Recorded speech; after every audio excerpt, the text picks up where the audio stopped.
Nüüd on meiega liitunud Andrew Fox, Henry Jacksoni seltsi teadur, kes räägib meiega Ühendkuningriigist. Andrew, alati on hea sind saates näha ja sinu arvamust kuulda selle kohta, mis toimub. Alustame taas president Trumpist. Tead ju küll, ähvardab massiivsete rünnakutega, värvikate väljenditega. Aga kas see on ikka usutav? Iraan ei paista eriti heidutatud olevat ega jäta omaenda rünnakuid ära. Ei, nad ei ole.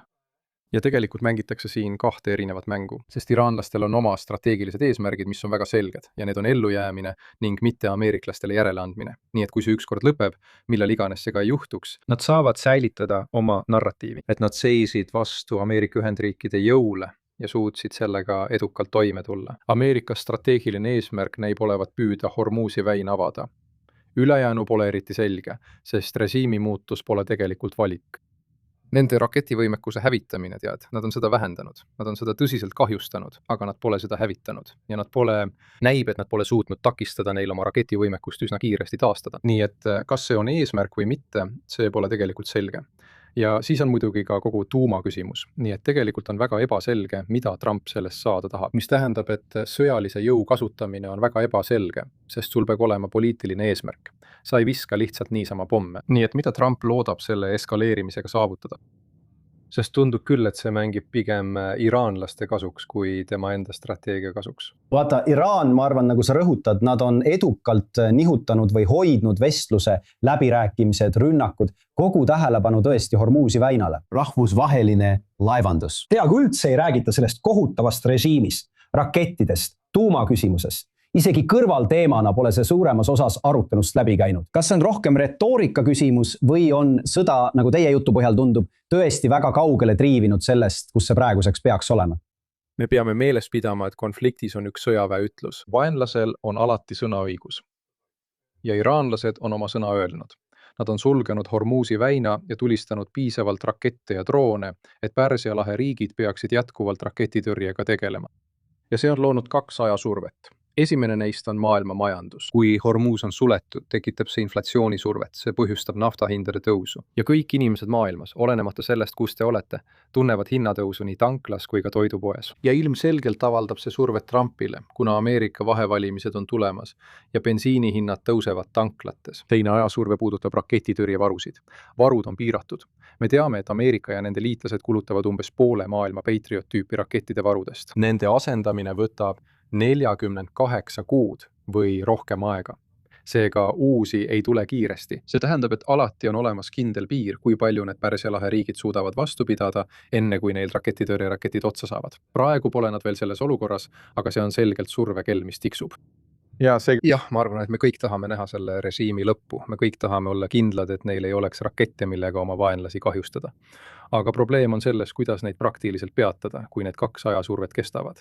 Vaenlane on oma otsuse teinud ja teinud seda väga tõhusalt. Ja see on avaldanud Trumpile tohutut survet, mis ongi põhjus, miks ma arvan, et me näeme sellist strateegilist rabelemist ja väljapääsu otsimist. Kuulge, ma suunan fookuse siin asendusjõududele. Ma mõtlen, et lõpetamata asjad on selgelt kõigi Iraani käsilasrühmitustega. Aga sul on Iraagi valitsus, kes on, ütles eile õhtul, et need löögid nende rahvamobilisatsiooni jõudude vastu oli toetatud, või keda toetas Iraan, need viidi läbi koostöös Ameerika Ühendriikidega. Tead küll, see on sama ka Beirutis, Libanonis. Nii et sul on need riigid, kus on keskvalitsused, mis otsivad abi ja püüavad saada kontrolli nende käsilasrühmituste üle. Kas selles loos on vähemalt mindigi positiivne külg?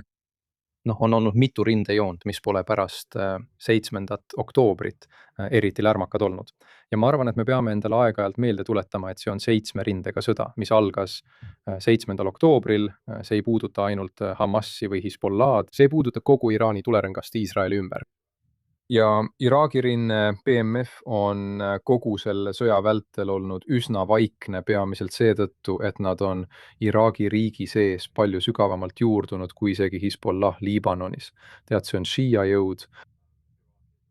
Iraak on enamuse šiia, kellel on aastakümnete pikkune kogemus ja praktika, eriti näiteks brittide vastu Iraagi lõunaosas. Ja nad on praegusel hetkel Iraagi riigi toimimise lahutamatu osa, mis tähendab, et ühe teisega lahutamine on äärmiselt keeruline. Seega, kui Iraagi valitsus siin abi palub, siis toimub siin teatav trikitamine, sest nad paluvad abi oma enda riigi aparaadi teatud elementide vastu, mis muudab selle konkreetse rinde veidi keerulisemaks kui mõned teised. Mis sa arvad sellest näilisest Iisraeli heidutuse hetkest? ma julgen seda terminit kasutada strateegilisemas mõttes. Kas see ongi see, mis toimub? Ma ei taha kõlada nii, nagu ma seda väidaksin, aga paljud arvavad, et Iraanil on strateegiline huvi praegu Iisraeli rünnata, tõmmates meid uuesti võitlusse. Mis on sinu arvamus Iisraeli praegusest positsioonist? On kuidagi kummaline ja sürreaalne, et me istume siin vaikselt. Jah, see on tõesti huvitav küsimus, kas pole. Ma arvan, et siin mängib rolli mitu tegurit. Ma rääkisin varem sellest, kuidas Iraani raketivarud on vähenenud. Ja minu arvates tegi Iisraeli õhuvägi eriti head tööd selle sõja kõige intensiivsemal perioodil. Paikema tegevusraadiusega raketivarude vähendamisel. See tähendab, et iraanlaste jaoks on palju rahaliselt otstarbekam kasutada lühema tegevusraadiusega rakette ja droone Pärsia lahe riikide vastu kui Iisraeli vastu, sest nad teavad, et Iisraelil on väga tugev raketikaitsesüsteem. Nad teavad, et nende nüüdseks üsna nappide rakettide tulistamine Iisraeli pihta on tõenäoliselt vajaraisk. Nad saavad jätkata nende tõrjerakettide varude kurnamist, tulistades hoopis Pärsia lahe riikide pihta. Nii et iraanlaste jaoks on kõik strateegilise mõju küsimus. Ja mida nad üritavad teha, ongi tõrjerakettide varude kurnamine, Pärsia lahe riikide surve all hoidmine ning nende sundimine avaldama Washingtonile survet, et leida kokkulepe. Ja see toob Iraanile parema tulemuse kui see, kui nad kuidagi tulistaksid Tel Avivi pihta. Mööda lasevad või jälle alla tulistatakse ja siis tõmbavad iisraelased uuesti neid rängalt pommitama, nagu Trump võiks ebamõistlikult öelda. Nii et tead, ma arvan, et see on siin loogika. Nad on, Iraani režiim on hullumeelne, nad on usulised äärmuslased, aga nad on ka uskumatult ratsionaalsed tegutsejad oma enda mõttemaailmas. Nii et nad töötavad strateegilise eesmärgi nimel täpselt samamoodi nagu kõik teisedki siin. Ja ma arvan, et nad mängivad oma kaarte üsna kavalalt.